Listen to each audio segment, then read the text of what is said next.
Lektion 1. Vikten av säker körning. God eftermiddag. Anna. Jag ville diskutera frågan om körsäkerhet, eftersom den är ganska angelägen.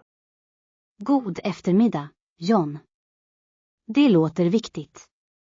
Vilka specifika aspekter av körsäkerhet är du bekymrad över? Jag har märkt att många förare tenderar att köra fort och ta risker på vägen. Detta beteende bidrar avsevärt till olyckor. Du har helt rätt. Brådskan att nå en destination leder ofta till vårdslös körning, vilket kan vara farligt för alla. Ja, en hög andel allvarliga olyckor orsakas av fortkörning och aggressiva manövrer, vilket är ett allvarligt problem. Det är alarmerande att tänka på de potentiella konsekvenserna av sådana handlingar. Har ni sett några åtgärder för att ta itu med detta problem? Vissa städer har infört strängare hastighetsbegränsningar och ökad polisnärvaro för att upprätthålla säkra körvanor. Det är ett positivt steg. Informationskampanjer kan också vara fördelaktiga för att utbilda förare om vikten av säkerhet. Precis. Program inriktade på defensiva körtekniker kan bidra till att ingjuta bättre vanor hos bilister. Defensiv körning kan verkligen göra skillnad. Det lär förare att förutse potentiella faror och reagera lugnt. Har du själv gått en kurs i defensiv körning? Ja, det har jag, och det var ganska lärorikt. Jag lärde mig värdefulla tekniker som avsevärt förbättrade mina körfärdigheter. Det är underbart att höra. Att dela sådana erfarenheter kan uppmuntra andra att prioritera sin säkerhet på vägen. Absolut. Det är avgörande för alla att förstå riskerna med vårdslös körning och vikten av att ta ansvar.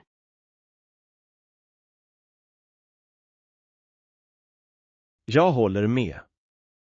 Säker körning skyddar inte bara en själv utan säkerställer även andras säkerhet på vägen. Tack för att du tar upp detta viktiga ämne, John. Det är ett samtal värt att ha för att främja säkrare vägar för alla. Jag uppskattar dina insikter, Anna. Tillsammans kan vi förespråka säkrare körvanor och göra en positiv skillnad i våra samhällen. Lektion 2. Konsten att handla smart. God eftermiddag, Anna. Jag förstår att du planerar att gå och handla i helgen. God eftermiddag, John. Ja, jag är ganska exalterad. Jag har sett fram emot att upptäcka några nya saker. Det är fantastiskt.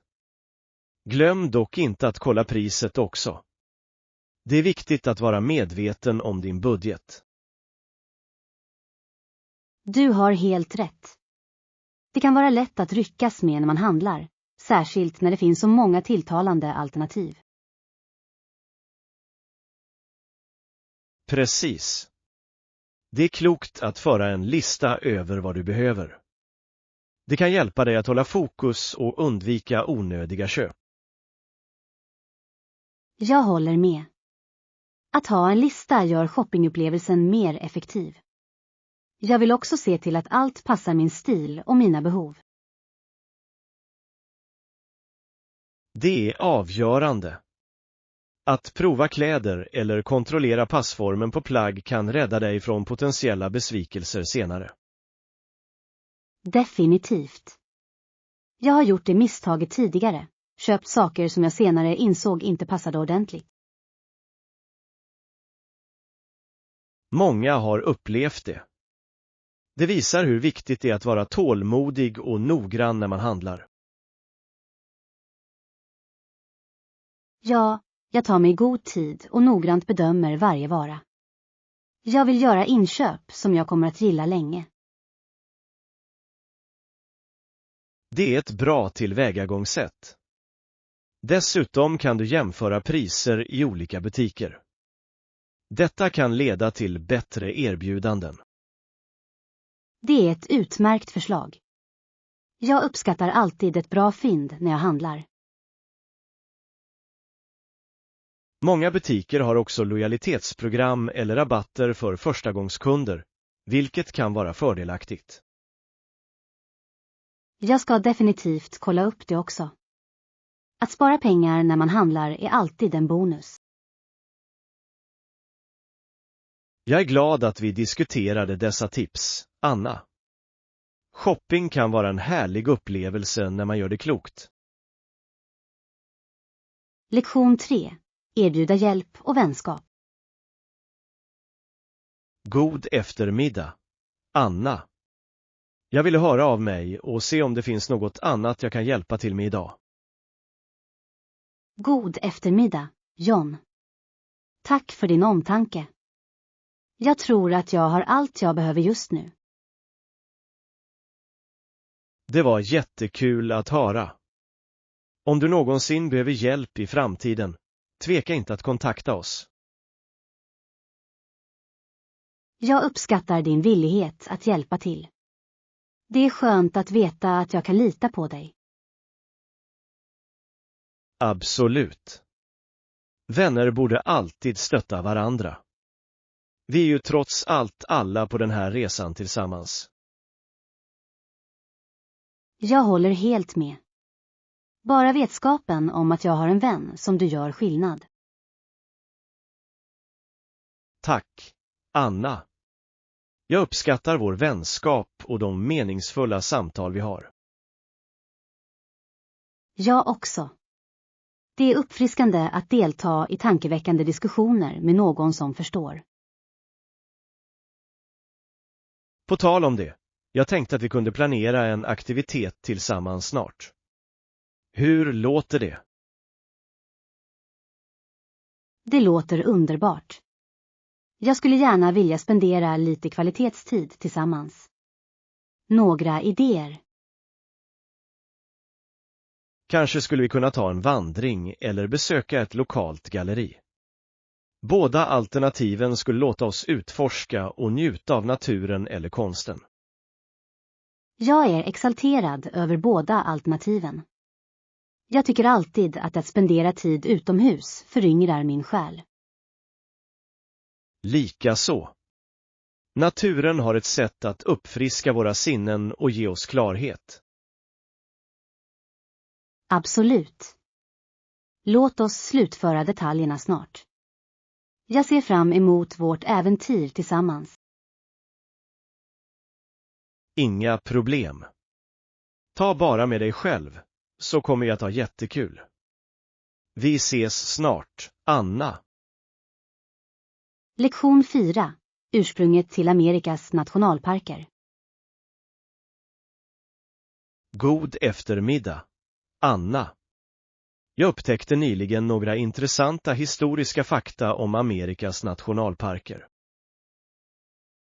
God eftermiddag, John. Det låter spännande. Vad lärde du dig? Jag fick reda på att det inte fanns något nationalparkssystem i Amerika förrän 1872. Det året markerade grundandet av Yellowstone nationalpark. Det är anmärkningsvärt. Yellowstone var väl världens första nationalpark? Ja, det var det. Skapandet av Yellowstone skapade ett prejudikat för bevarandet av naturlig skönhet och djurliv. Det är fascinerande hur framåttänkande dessa individer var när de insåg behovet av att bevara sådana landskap. Absolut. De förstod vikten av att skydda naturen för kommande generationer att njuta av. Jag undrar vad som inspirerade rörelsen att etablera nationalparker på den tiden. Den industriella revolutionen hade lett till en snabb utveckling, vilket hotade naturen. Aktivister ansåg det vara viktigt att skydda dessa områden. Det är rimligt. Kontrasten mellan urbanisering och orörd natur gav sannolikt näring åt naturvårdsrörelsen. Precis. Inrättandet av nationalparker har blivit en hörnsten i miljöskyddet i USA. Det är fantastiskt att se att idén om nationalparker har spridit sig över världen sedan dess. Ja, många länder har infört liknande system för att skydda sina naturlandskap och sin biologiska mångfald. Att besöka nationalparker ger människor möjlighet att få kontakt med naturen och uppskatta dess skönhet. Jag håller med. Varje park erbjuder unika upplevelser och möjligheter till utforskning, vilket gör dem till viktiga resmål för resenärer. Jag ser fram emot att besöka fler nationalparker i framtiden. Varje besök känns som en resa in i en annan värld. Det är ett äventyr värt att uppleva, Anna. Vi borde planera en resa till en av nationalparkerna tillsammans. Lektion 5. Planera en spännande resa. God eftermiddag, Anna. Hej, jag hörde att du planerar en resa. Vart tänker du åka? God eftermiddag, John. Ja, jag är ganska exalterad. Jag funderar på att besöka Italien. Italien låter fantastiskt. Vilka städer planerar du att utforska under din resa? Jag hoppas kunna besöka Rom, Florens och Venedig. Varje stad har sin egen unika charm och historia. Det är utmärkta val. Rom är rikt på forntida historia, och arkitekturen där är hisnande. Jag har alltid velat se Colosseum och Forum Romanum. De är så ikoniska landmärken. Det är de verkligen. Florens är också känt för sin konst och sina museer. Uffizierna är ett måste att se. Jag håller med. Jag kan inte vänta med att fördjupa mig i den otroliga konsten och kulturen. Glöm inte heller att prova autentisk italiensk mat.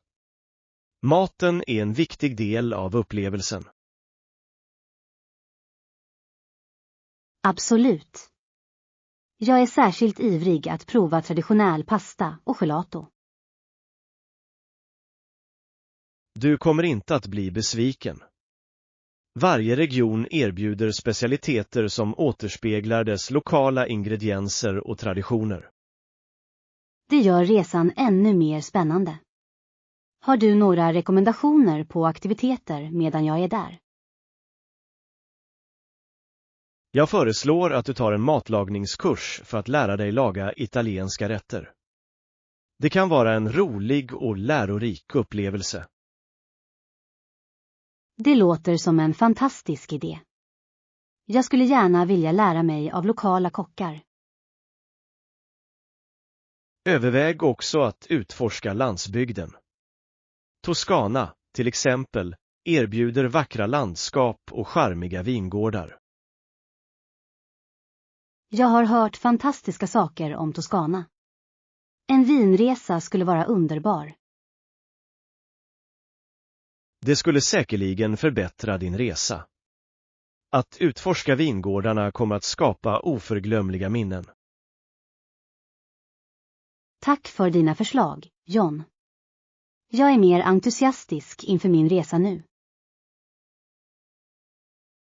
Det glädjer mig att höra det, Anna. Jag hoppas att du får ett underbart äventyr i Italien fyllt av upptäcktsfärder och glädje. Lektion 6. Vikten av artighet. God eftermiddag, Anna. Jag ville diskutera begreppet artighet i sociala situationer. God eftermiddag, John. Det låter spännande. Vilken aspekt av artighet menar du? Jag tror att vanliga manér, som att inte prata med munnen full, är avgörande. Vissa kanske förbiser dessa enkla regler. Du har helt rätt. Sådana beteenden kan verka som sunt förnuft, men de är avgörande för respektfull kommunikation. Precis. Att vara artig handlar mest om att vara hänsynsfull mot andra och skapa en trevlig miljö under interaktioner. Jag håller helt med. Små gester, som att säga snälla och tack, kan avsevärt påverka hur våra ord tas emot. Ja, de visar uppskattning och vänlighet. Det visar att vi värdesätter de människor vi kommunicerar med. Dessutom kan gott uppförande hjälpa till att minska missförstånd och bygga positiva relationer. Du har en utmärkt poäng, Anna. Artighet kan också motverka konflikter och främja en mer harmonisk atmosfär. Precis, och det är ett positivt exempel för oss omkring, särskilt yngre generationer som fortfarande lär sig sociala normer. Det är verkligen viktigt att vara förebild för artighet i våra samhällen för att uppmuntra en kultur av respekt. Jag märker ofta att sättet vi presenterar oss själva och interagerar med andra kan lämna ett bestående intryck. Absolut. Artighet återspeglar inte bara vår uppväxt utan även vår karaktär och våra värderingar. Det gör det verkligen. Jag är tacksam för betoningen på hyfs i mitt liv, eftersom det har format hur jag interagerar med andra. Jag delar din tacksamhet, Anna. Låt oss fortsätta främja artighet i våra interaktioner och inspirera andra omkring oss. Lektion 7. Den musikaliska utvecklingens resa. God eftermiddag, Anna. Jag har funderat över blivande musikers resor på sistone. God eftermiddag, John. Det låter spännande. Vilka observationer har du gjort om dessa resor? Jag gillar att se människor som börjar med att inte veta särskilt mycket, om ens något alls, och sedan blir väldigt bra på att skapa musik. Deras framsteg är inspirerande. Det är verkligen berömvärt. Att bevittna någons utveckling som konstnär är en vacker upplevelse. Precis. Det kräver engagemang och uthållighet för att omvandla initial osäkerhet till musikalisk skicklighet. Jag uppskattar hur musik kan fungera som ett uttrycksfullt utlopp. Det låter individer kommunicera sina känslor. Absolut. För många blir musik en personlig resa av självupptäckt och kreativitet. Har du stött på några musiker vars förvandlingar har imponerat särskilt på dig? Ja, en vän till mig började spela gitarr för bara några år sedan. Hon hade det svårt i början men uppträder nu på lokala scener. Det är fantastiskt. Hennes beslutsamhet måste ha spelat en betydande roll i hennes framsteg. Det gjorde det sannoliken. Hon ägnade otaliga timmar åt att öva, vilket drev hennes utveckling som musiker. Det talar också för vikten av att ha en stödjande miljö. Uppmuntran kan göra en enorm skillnad. Jag håller helt med. Stöd från vänner och familj kan motivera individer att följa sina musikaliska ambitioner. Det vore fantastiskt att skapa ett nätverk som främjar nya talanger. Det skulle kunna hjälpa många att förverkliga sina drömmar. Det är en lysande idé, Anna. En sådan plattform skulle kunna tillhandahålla resurser och bygga en gemenskap av passionerade musiker. Jag blir exalterad bara av tanken. Att få kontakt med andra som delar liknande intressen kan vara en kraftfull katalysator för kreativitet. Det skulle verkligen berika musiklandskapet. Jag ser fram emot att se fler nybörjare förvandlas till självsäkra artister. Lektion 8. Fördelarna med att handla i butik. God eftermiddag, Anna. Jag har förstått att du har varit och handlat nyligen. Hur var din upplevelse? God eftermiddag, John. Min upplevelse var ganska trevlig. Jag måste dock säga att jag föredrar att handla i fysiska butiker. Det är intressant. Vad tycker du är tilltalande med att handla personligen? För det första tycker jag att det är enklare att returnera eller byta varor när jag handlar i fysiska butiker. Processen brukar vara enklare. Jag håller helt med. Att ha direktkontakt med en säljare kan lösa problem mycket effektivare än att returnera varor online. Precis. Det möjliggör omedelbar kommunikation, vilket ofta minskar missförstånd. Dessutom är det en stor fördel att prova plagg innan köp. Det säkerställer att de passar och minskar besvikelser. Det är en utmärkt poäng. Jag känner mig säkrare när jag köper när jag kan se och känna på produkten på nära håll. Dessutom kan den omedelbara tillfredsställelsen av att ta hem sitt köp på en gång inte underskattas. Absolut. Att vänta på leveranser kan vara frustrerande, särskilt när man är exalterad över en ny vara. Har du någonsin stött på några utmaningar när du handlar i fysiska butiker? En utmaning är folkmassorna. Ibland kan det kännas överväldigande med stora butiker, särskilt under reor.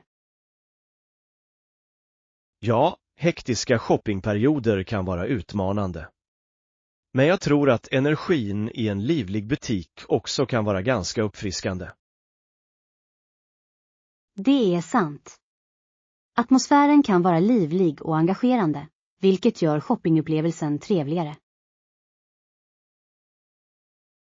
I slutändan har både online och butikshandel sina fördelar och nackdelar. Det beror på individuella preferenser. Jag håller med, John. Jag uppskattar att kunna välja utifrån mitt humör och mina behov just då. Det är verkligen en balanserad syn på shopping. Låt oss fortsätta utforska båda alternativen och njuta av det bästa av varje. Lektion 9. Glädjen i kulinariska utforskningar. God eftermiddag, Anna. Jag hoppas att du mår bra. God eftermiddag, John. Jag mår bra, tack. På tal om matlagning, har du provat några nya recept på sistone? Ja, jag experimenterade nyligen med en thailändsk grön curry. Det var en spännande utmaning. Det låter jättegott. Jag har alltid velat lära mig att laga autentisk thailändsk curry.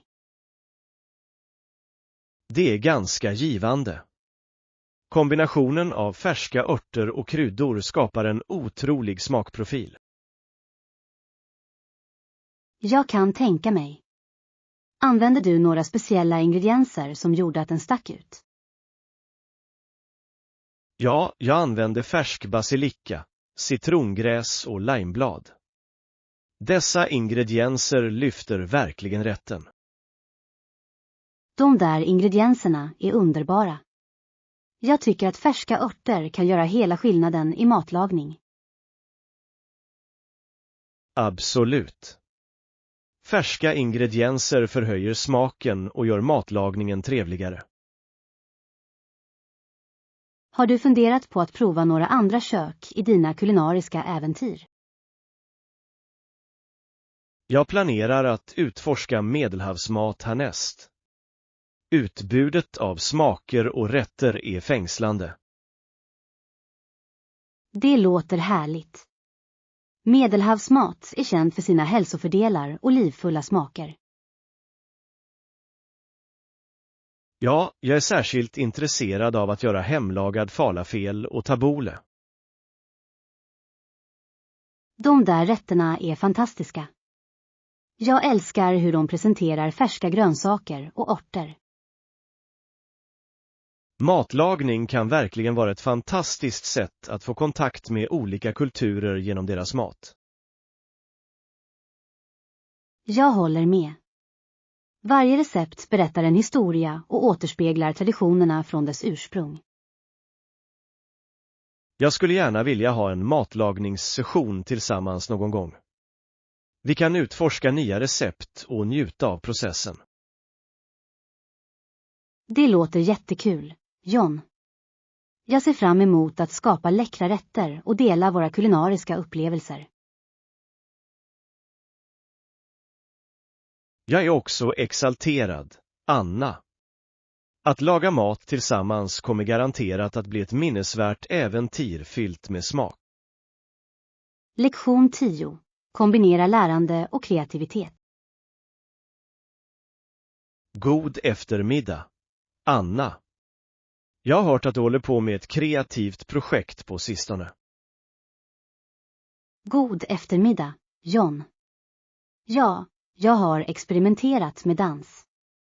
Ibland följer jag handledningar online, men jag designar också mina egna sekvenser. Det låter fascinerande. Att kombinera strukturerat lärande med personlig kreativitet kan ge fantastiska resultat. Jag håller med. Onlinehandledningar ger en solid grund. De hjälper mig att lära mig nya tekniker och stilar effektivt. Det är imponerande att man kan lära sig av olika instruktörer över hela världen via online-resurser. Ja, och det ger större flexibilitet i min praktik. Jag kan välja vad jag vill lära mig i min egen takt. Det är en betydande fördel.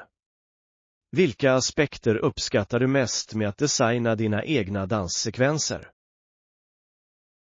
Jag älskar den uttrycksfrihet det erbjuder. Att skapa min egen koreografi låter mig spegla mina känslor och min personliga stil. Det är ett vackert sätt att få kontakt med din konst. Hur brukar du börja processen med att designa en sekvens? Jag börjar vanligtvis med att välja ett musikstycke som resonerar med mig.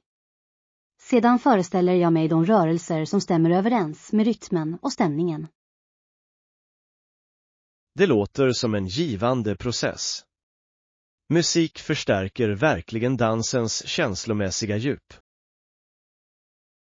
Absolut. Jag använder också olika tekniker jag lärt mig från handledningar för att berika min koreografi. Den där sammansmältningen av tekniker kan skapa en unik dansstil. Det låter som att du utvecklar din konstnärliga röst. Jag hoppas det. Jag tror att kombinationen av inlärda färdigheter med personlig kreativitet leder till autentiskt uttryck. Jag håller helt med. Har du funderat på att dela dina koreografade sekvenser med andra? Jag har funderat på det. Att dela mitt arbete kan inspirera andra och uppmuntra dem att utforska sin kreativitet. Det är en fantastisk idé. Din resa kan motivera andra att kombinera lärande med personligt uttryck. Tack, John. Jag uppskattar din uppmuntran. Jag är spänd på att se vart den här resan tar mig. Jag ser fram emot att bevittna din utveckling, Anna. Din kreativitet känner inga gränser. Lektion 11. Nyfikenhet på trottoaren. God eftermiddag.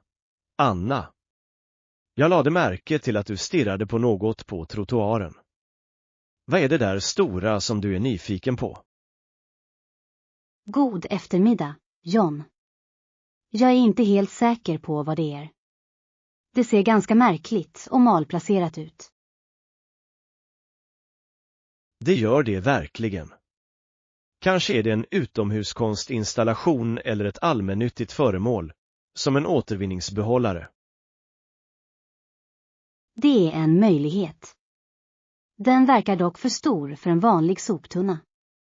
Jag undrar om den har ett speciellt syfte. Det kan vara en stadsmöbel.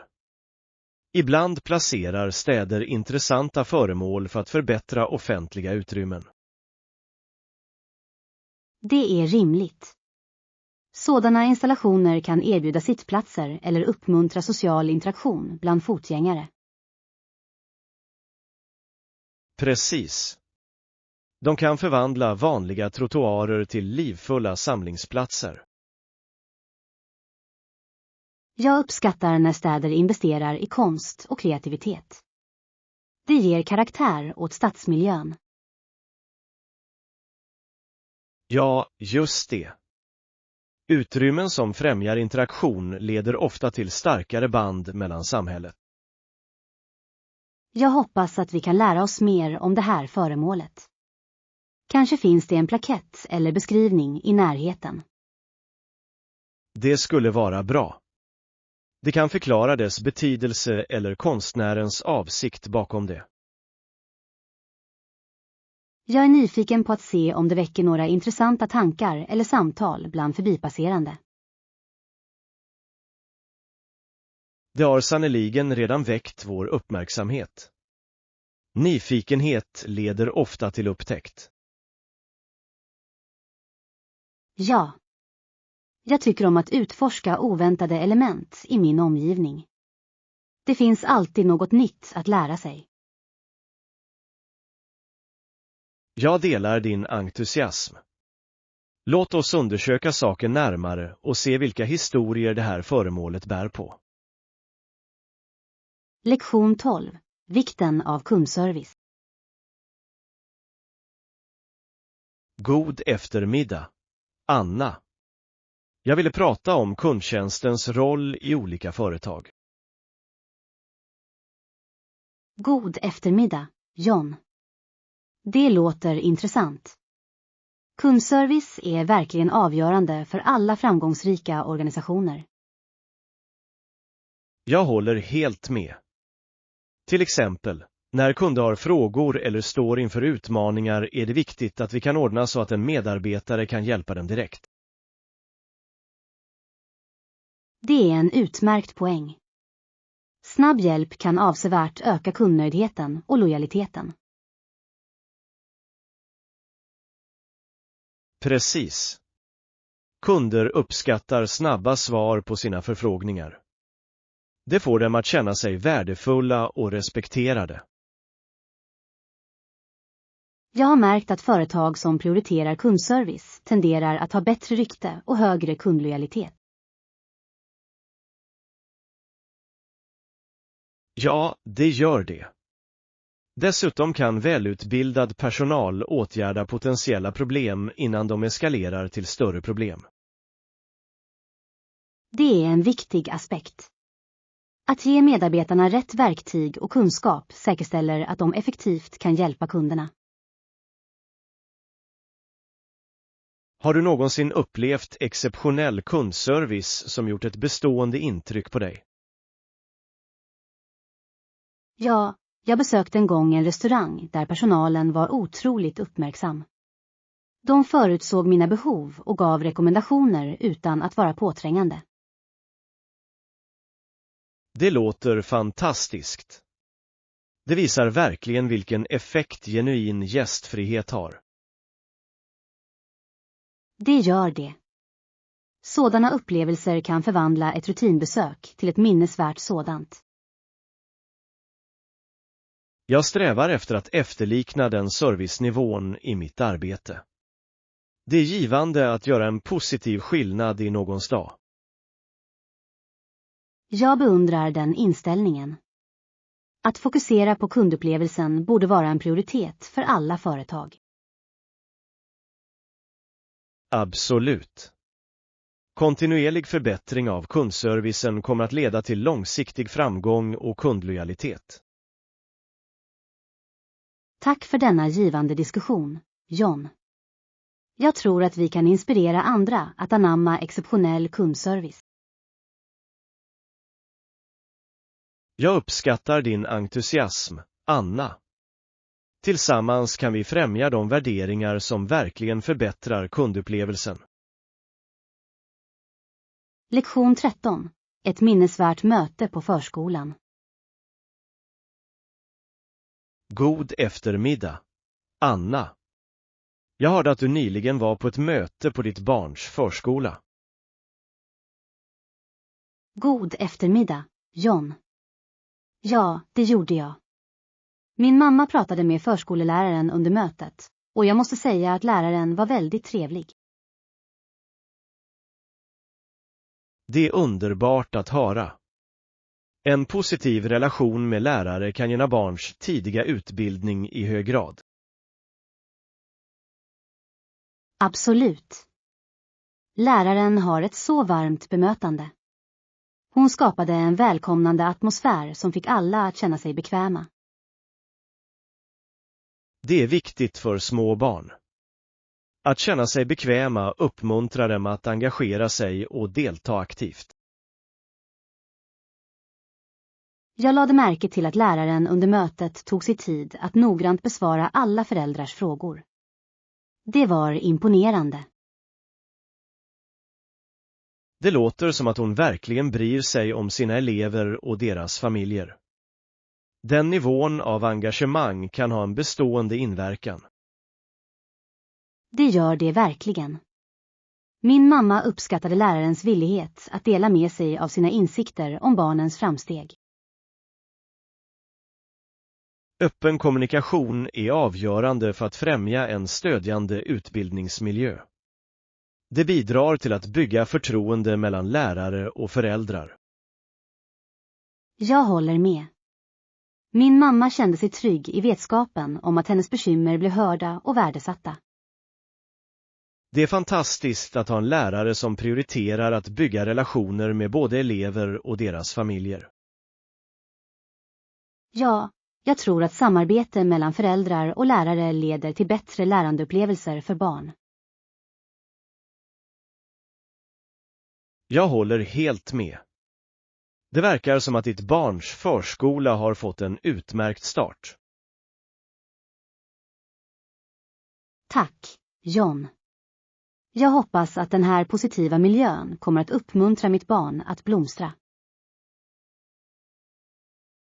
Jag är övertygad om att det kommer att göra det.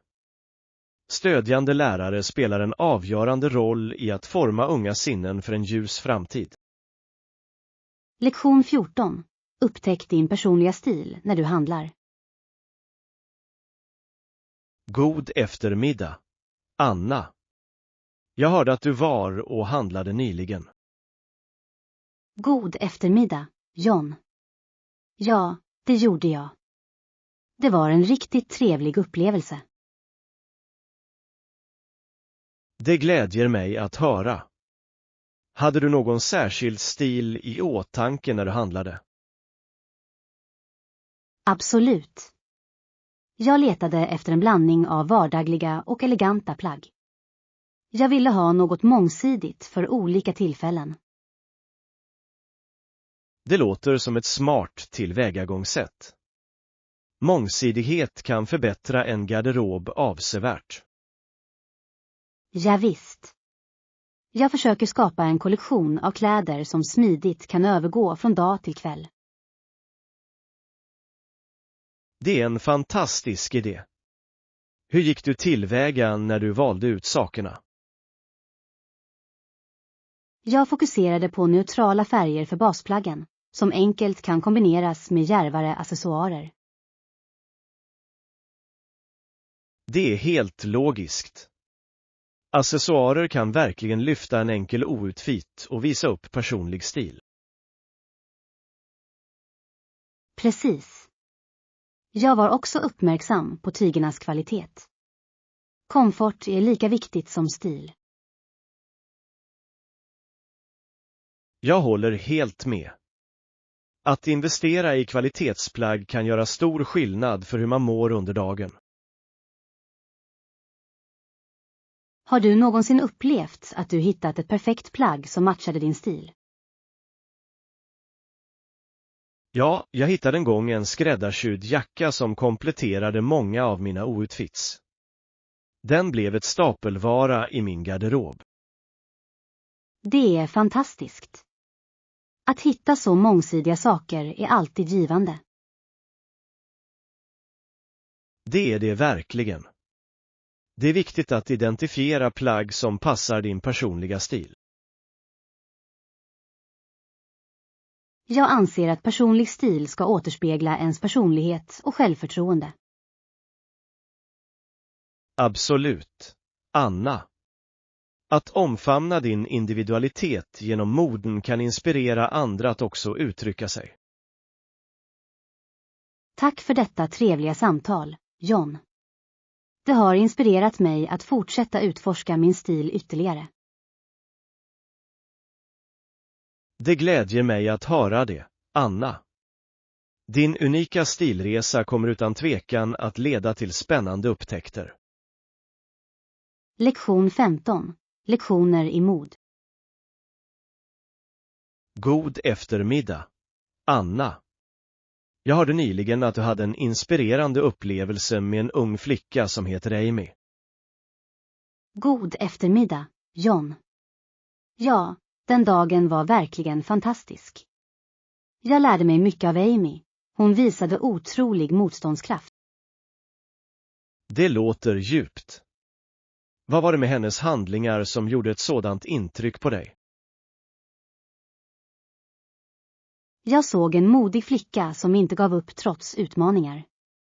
Hennes beslutsamhet var verkligen inspirerande. Det är imponerande.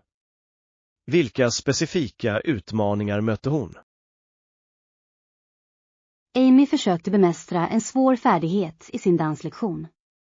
Många av hennes jämnåriga hade det svårt, men hon fortsatte att öva outtröttligt. Det krävs stort mod att fortsätta försöka när det blir tufft. Hur lyckades hon hålla motivationen uppe? Jag tror att hennes passion för dans gav näring åt hennes anda. Hon älskade konstformen och ville förbättra sig för sig själv, inte bara för andra. Det är en värdefull lärdom. Att följa sin passion kan ge den styrka som behövs för att övervinna hinder. Absolut. Att se hennes ihärdighet fick mig att reflektera över mina egna mål och hur jag ofta tvekar när jag ställs inför svårigheter. Det är ögonöppnande att inse hur andra kan inspirera oss att ta oss igenom våra egna utmaningar. Ja, verkligen. Efter att ha observerat Amy kände jag mig motiverad att ta itu med mina egna projekt med förnyad energi. Jag beundrar hur du inspirerades av henne.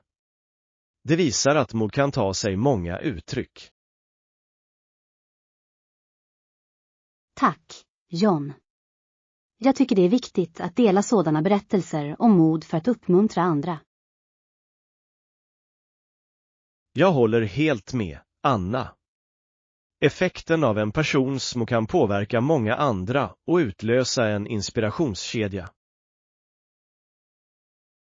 Lektion 16. Att planera för möten. God eftermiddag, Anna. Har du bestämt en tid för vår shoppingtur?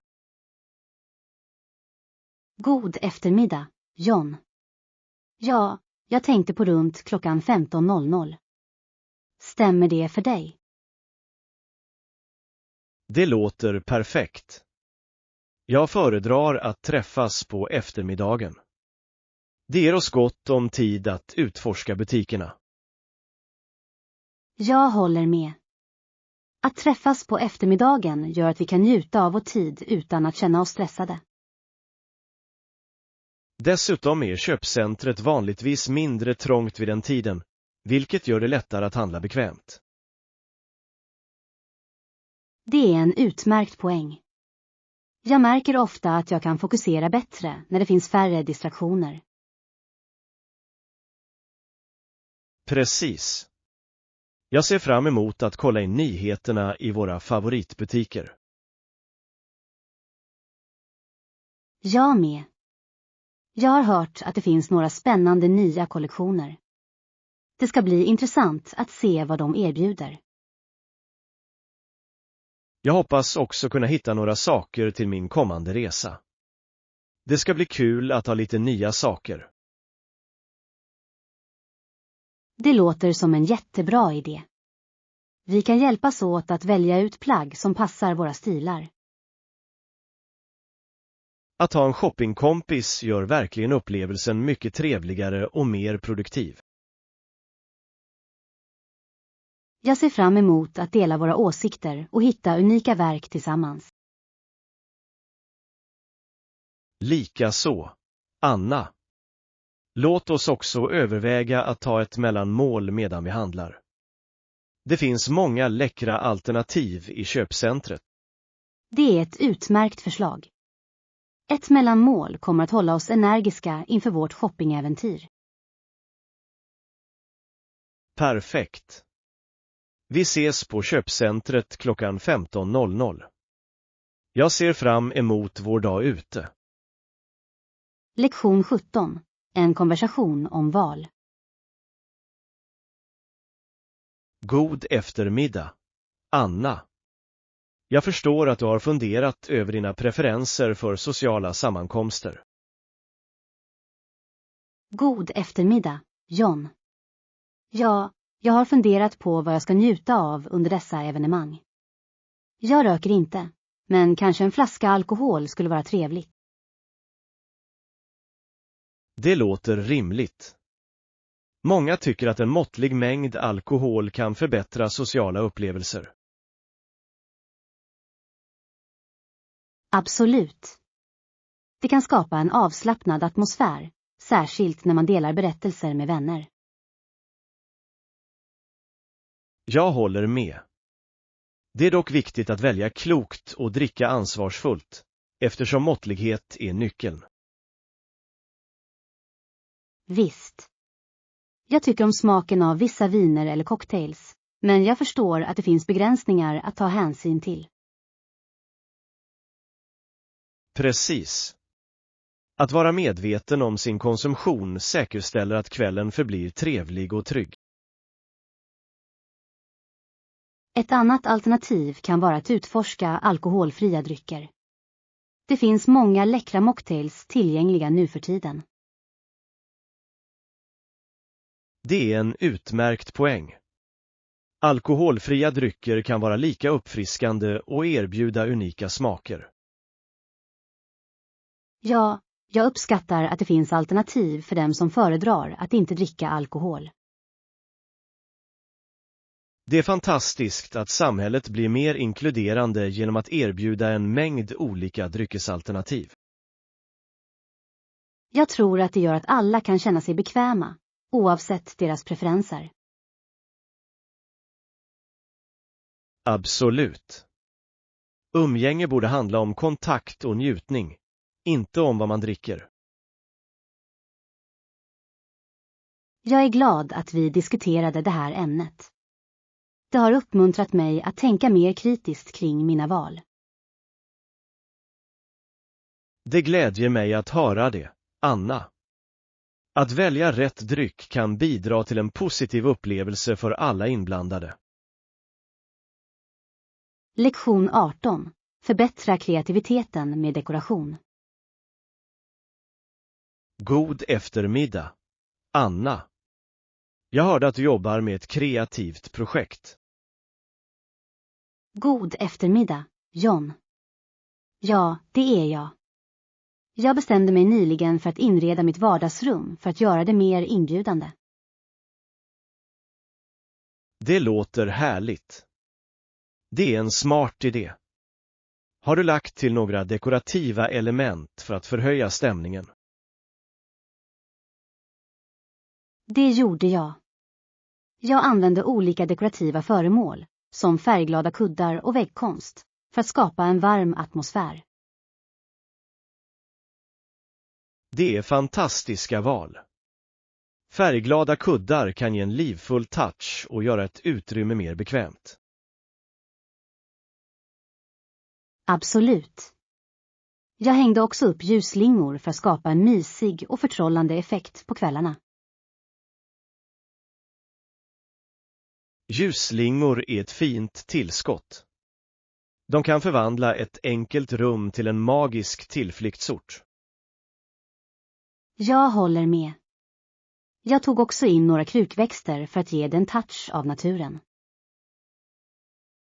Det är en lysande idé. Krukväxter förskönar inte bara ett utrymme utan förbättrar också luftkvaliteten. Ja.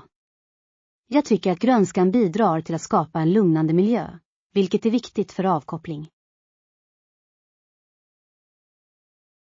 Det låter som att du har tänkt mycket på din inredning. Har du fått feedback från vänner eller familj? Det har jag.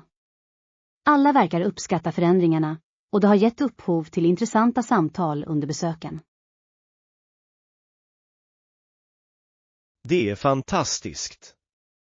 Ett välinrett utrymme kan underlätta social interaktion och skapa en välkomnande miljö. Visst. Jag tror att det att skapa en trevlig atmosfär bidrar till en känsla av tillhörighet. Jag håller helt med. Det är fantastiskt hur inredning kan påverka känslor och interaktioner i ett utrymme. Tack, John. Jag är glad att vi diskuterade detta. Jag tycker alltid om att dela med mig av mina kreativa strävanden. Jag uppskattar att höra om dina projekt, Anna. Din kreativitet fortsätter att inspirera andra. Lektion 19. Att förstå rasrelationer inom sport. God eftermiddag, Anna. Jag stötte på ett intressant perspektiv gällande rasrelationer inom sport. God eftermiddag, John. Det låter spännande. Vad upptäckte du? Tanken är att, precis som alla institutioner, bör rasrelationer inom idrott betraktas utifrån deras långsiktiga trender, inte bara individuella incidenter. Jag håller helt med om den synpunkten. Att fokusera enbart på isolerade händelser kan ofta skymma den större bilden. Precis. Att förstå den historiska kontexten låter oss se hur sport återspeglar samhällets utvecklande attityder till ras. Idrott fungerar ofta som ett mikrokosmos för samhället. De kan belysa både framsteg och ihållande ojämlikheter. Ja visst. Under årens lopp har vi sett betydande förändringar, såsom integrationen av idrottare från olika bakgrunder. Det är ett viktigt framsteg. Utmaningar kvarstår dock, och att ta itu med långsiktiga trender är avgörande för en meningsfull dialog. Absolut. Att erkänna dessa trender kan främja djupare diskussioner om ojämlikhet och hur vi kan ta itu med den. Dessutom är det viktigt för idrottsorganisationer att implementera policyer som främjar mångfald och inkludering. Ja, proaktiva åtgärder kan främja en mer rättvis miljö för idrottare från alla bakgrunder. Förebilder inom idrott kan också påverka social förändring. De har makten att öka medvetenheten om frågor som rör ras. Det är sant. När idrottare använder sina plattformar för att förespråka jämlikhet kan det inspirera en bredare publik att engagera sig i dessa viktiga frågor. Det är inspirerande att se hur sport kan bidra till social rättvisa. Denna skärningspunkt mellan sport och rasrelationer förtjänar fortsatt uppmärksamhet. Jag håller helt med, Anna. Genom att förstå de långsiktiga konsekvenserna av rasrelationer inom idrott kan vi arbeta mot en mer inkluderande framtid. Lektion 20. Glädjen i att skapa. God eftermiddag, Anna. Jag läste nyligen om fördelarna med solljus för kreativitet. God eftermiddag, John. Jag ska ha det i åtanke. Exponering för naturligt ljus kan verkligen inspirera konstnärliga strävanden. Absolut. Solljus kan lyfta ens humör och göra det lättare att engagera sig i kreativa aktiviteter. Vad är ditt nuvarande hantverksprojekt? Jag har utforskat olika hantverkstekniker, särskilt inom handgjorda kort. Det är väldigt terapeutiskt. Det låter underbart. Handgjorda kort kan vara ett fint sätt att uttrycka personliga meddelanden. Använder du några specifika material? Ja, jag använder främst kartong, dekorpapper och utsmyckningar som klistermärken och band. De ger en personlig touch. De där elementen kan verkligen ge liv åt ett kort. Har du någonsin funderat på att införliva element från naturen, som torkade blommor? Det är en fantastisk idé. Att inkludera naturliga element kan ge både textur och skönhet till mina designer. Precis. Naturen kan direkt inspirera och förbättra konstnärliga uttryck. Den kan skapa en unik dragningskraft för dina kort. Jag uppskattar dina förslag. Jag ska definitivt experimentera med att införliva naturliga element i mitt nästa projekt. Det låter lovande. Hantverk möjliggör oändlig kreativitet och erbjuder ett fantastiskt utlopp för självuttryck. Jag håller med. Det är tillfredsställande att skapa något unikt som kan glädja andra. Absolut. Att dela sina skapelser med vänner och familj kan främja kontakter och sprida glädje. Tack för det inspirerande samtalet, John. Hantverk kan verkligen vara en vacker resa. Jag är glad att jag delade med mig av dessa idéer, Anna. Jag ser fram emot att se dina underbara skapelser. Lektion 21. Värdefulla familjestunder. God eftermiddag, Anna. Jag har funderat över familjetraditioner på sistone. God eftermiddag, John. Det låter intressant. Vilka traditioner värdesätter du mest? Min farbror tar ofta med mig och min kusin på bio. Det har blivit en speciell stund för oss att umgås tillsammans. Det låter härligt. Att gå på bio kan vara ett bra sätt att dela spännande berättelser och upplevelser. Absolut. Vi tycker om att diskutera filmerna efteråt, dela våra tankar och favoritscener. Jag kan föreställa mig hur trevligt det måste vara.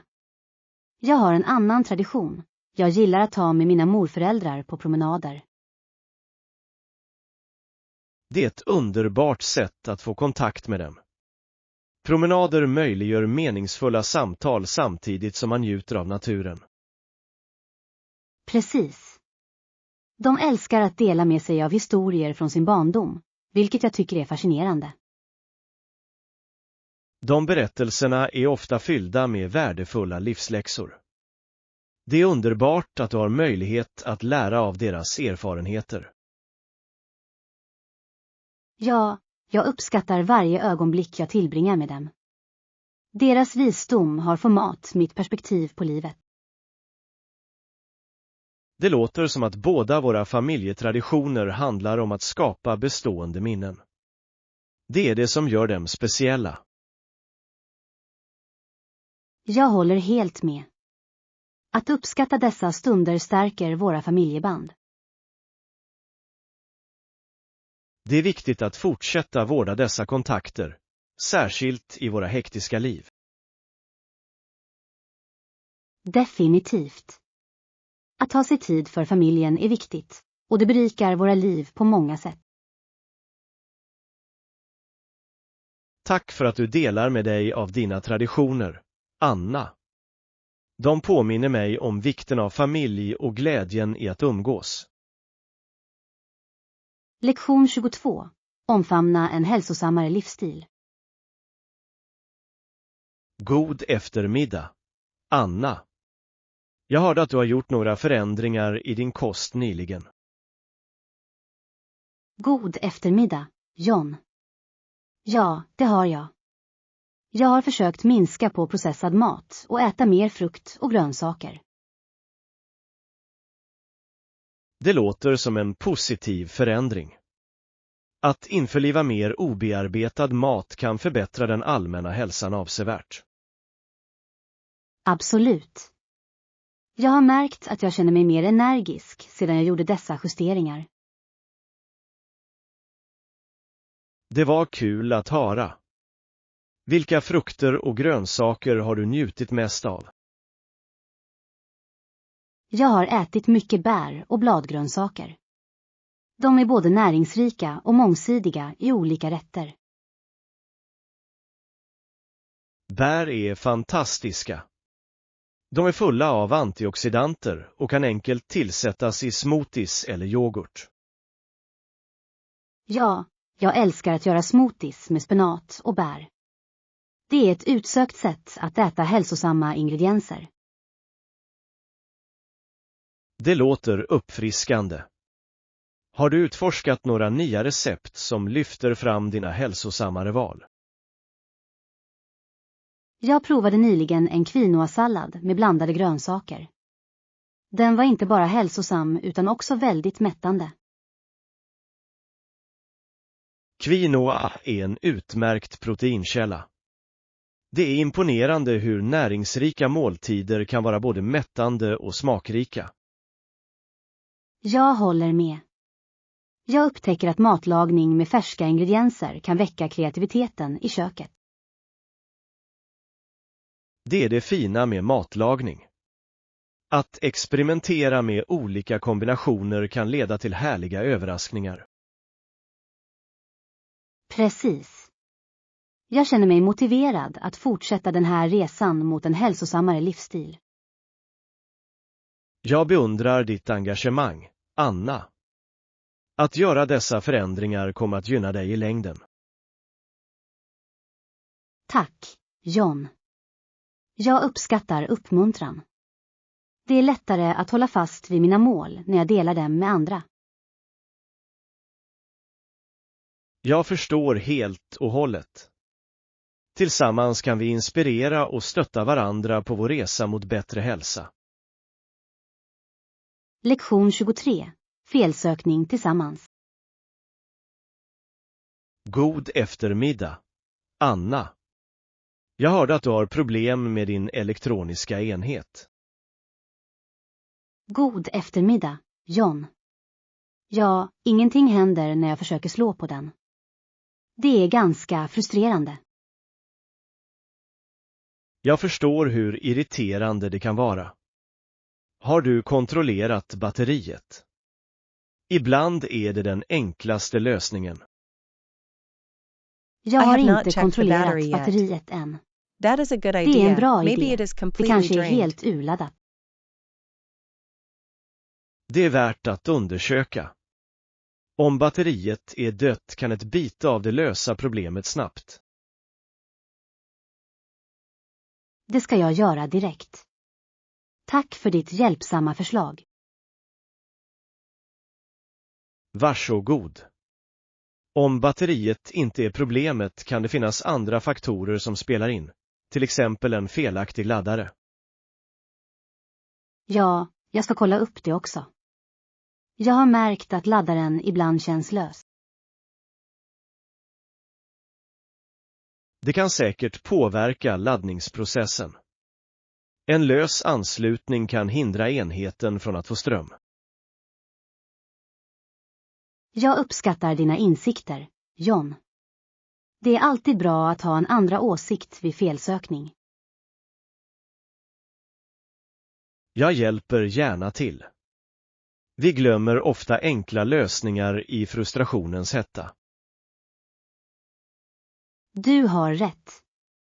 Ibland kan ett steg tillbaka ge klarhet och hjälpa oss att hitta roten till problemet.